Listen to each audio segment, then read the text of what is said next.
Education should cultivate rational and independent thinking skill.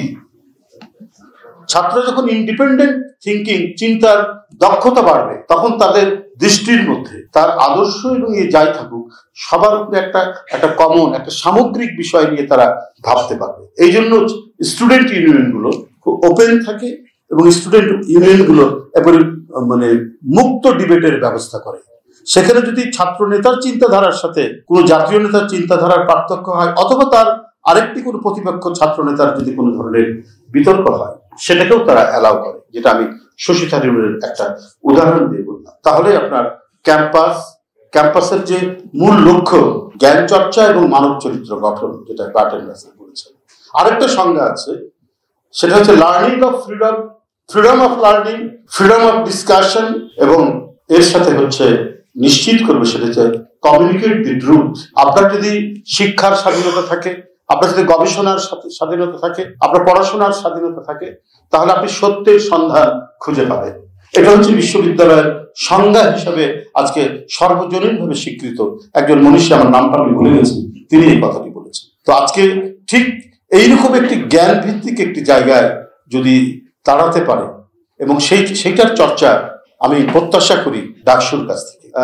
এই জাতির গণতন্ত্র এবং আমাদের স্বাধীনতা সার্বভৌমত্ব সুরক্ষার জন্য অনেক অনেক জীবন যাচ্ছে। আমরা ভাবতেই পারিনি যে এই ফ্যাসিবাদের তাদের যে প্রচারের মুখে তাদের যে চেতনা নামে, আমি আগের যে কথা বলেছি যে ফ্যাসিস্টরা সবসময় একটা বয়ান তৈরি করে, সেই বয়ানের মধ্যে তারা কোনো না কোনো নিয়ে এসে, হিটলার নিয়ে এসেছিল রাষ্ট্র, মুসলিম নিয়ে এসেছিল রাষ্ট্র, শেখ হাসিনা নিয়ে এসেছিল স্বাধীনতার চেতনা। এই চেতনাকে বিকৃত করে পারভার্টেড করে এমন একটা পর্যায়ে নিয়ে গেছে যে সাধারণ মানুষের কথা শুনলেই মনে করে বাবা ফ্যাসিবাদের বোধহয় কোনো ধরনের একটা প্রকাশ ঘটছে কিনা, এটা নিয়ে মানুষ একটা শঙ্কায় থাকে। একটা ভালো জিনিস যদি খারাপ লোক যদি এটাকে বারবার এটা নিয়ে কথা বলে তাহলে সেই অবস্থাটাই তৈরি হয়। আমাদেরকে আরেকটা জিনিস থেকে আমাদের শিখতে হবে, দ্বন্দ্ব সংঘাত বিভিন্ন সময় আছে, কিন্তু আমি পূর্বে যেটা বলেছি সেটা হলো যে সবকিছুই আমাদেরকে একটা ডেমোক্রেটিক প্রসেসের মধ্যে, গণতান্ত্রিক যে নর্মস ভ্যালু সেটার মধ্যে দিয়ে আমরা যদি সবকিছু অ্যাকোমোডেট করতে পারি তাহলে বাংলাদেশে রাষ্ট্র এবং সমাজের গণতান্ত্রিক বিকাশ নিশ্চিত। এবং আজকে যারা বয়ান তৈরি করেছেন, এখনো যারা বলেন আর শেখ হাসিনা থাকলে বোধহয় ভালো ছিল, সে যাই হোক সেটা খুব শক্ত হাতে চালিয়েছে বলে, আওয়ামী বুদ্ধিজীবীদের তো শেষ নেই। বুদ্ধিজীবী থাকে, এটা মনে করবেন না যে ফ্যাসিস্টদের পক্ষে বুদ্ধিজীবী থাকে, বুদ্ধিজীবী থাকে। আপনার জার্মানের নাৎসিবাদের পক্ষে আপনার এজরা পাউন্ডের মতো বিখ্যাত কবি, এবং যার পত্রিকায় কোনো কবি যদি একটা কবিতা ছাপা হতো তাহলে সে একজন প্রতিষ্ঠিত কবি হিসাবে নামডাক হয়ে যেত। এইরকম মানুষও নাৎসিবাদকে সমর্থন করেছে। এমনকি বিখ্যাত জার্মান যে রাইটার পরবর্তীতে, সেও নাকি ইয়াং, তখন দ্বিতীয় বিশ্বযুদ্ধের সময় তিনি হিটলারের ইয়াং ট্রুপারের সাথে ছিলেন, এই ধরনের পরে সন্দেহ হয়েছিল, পরে তার নোবেল প্রাইজ দেওয়া যাবে কিনা এটা নিয়েও কথা উঠেছে যে তাকে কি করবে, আন্তর্জাতিকভাবে তাকে বয়কট করবে কিনা, এই কথাগুলো এসছে পরবর্তী পর্যায়ে। সুতরাং নাৎসিদের পক্ষে ফ্যাসিস্টদের পক্ষে যে বুদ্ধিজীবী থাকে না থাকে, ডক্টর জাফর ইকবালদের মতো লোক থাকে,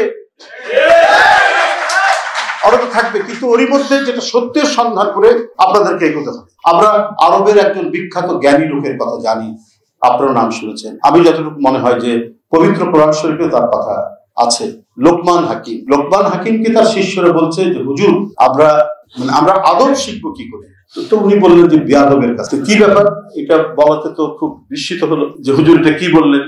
হ্যাঁ, তো বলে যে বেয়াদবের কাছ থেকে শিখবো, অর্থাৎ বেয়াদব যে কাজগুলো করবে তোমরা সেই কাজগুলো করবে না, তাহলে কি তোমার এটাই সবচেয়ে বড় শিক্ষা, আদব শেখা। তো আমাদের হলো তাই, ফ্যাসিস্টদের পক্ষে যে বয়ান দেবে, কথা বলবে ভালো, আপনাদের সবাইকে ধরে নিতে হবে। আমরা যে যা দল করি না কেন, যে অবস্থায় করি না করো, কমপক্ষে আমরা যারা আন্দোলন সংগ্রামে ছিলাম, গণতন্ত্রের জন্য অটুট মনোবল নিয়ে দীর্ঘ 15-16 বছর নিপীড়ন আমি 35 দিন রিমান্ডে ছিলাম। তারপরে এইবার এই বৈষম্য বিরোধী আন্দোলনে সেখানেও প্রায় অলরেডি আমার 9 দিন রিমান্ড কাটা হয়ে গেছে। আমি নিজের কৃতিত্ব দিচ্ছি না, কিন্তু আমার চাইতে যার পায়ের নখ তুলে দিয়েছে, হাত তুলে দিয়েছে, যার দৃষ্টিশক্তি চলে গেছে, তার অবদান তো আরো সাংঘাতিক অবদান। তাকে সমাজ এবং রাষ্ট্র কিভাবে তাকে মূল্যায়ন।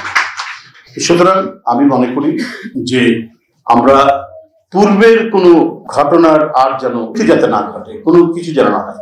একটা আমার মনে হচ্ছে নতুন প্রজন্ম তারা নতুন কিছু ভাবছে, কোনো পুরনো পরিস্থিতি তারা বোধহয় ভাবছে না। এটা আমার কাছে নানাভাবেই আমার কাছে এটা মনে হয়েছে।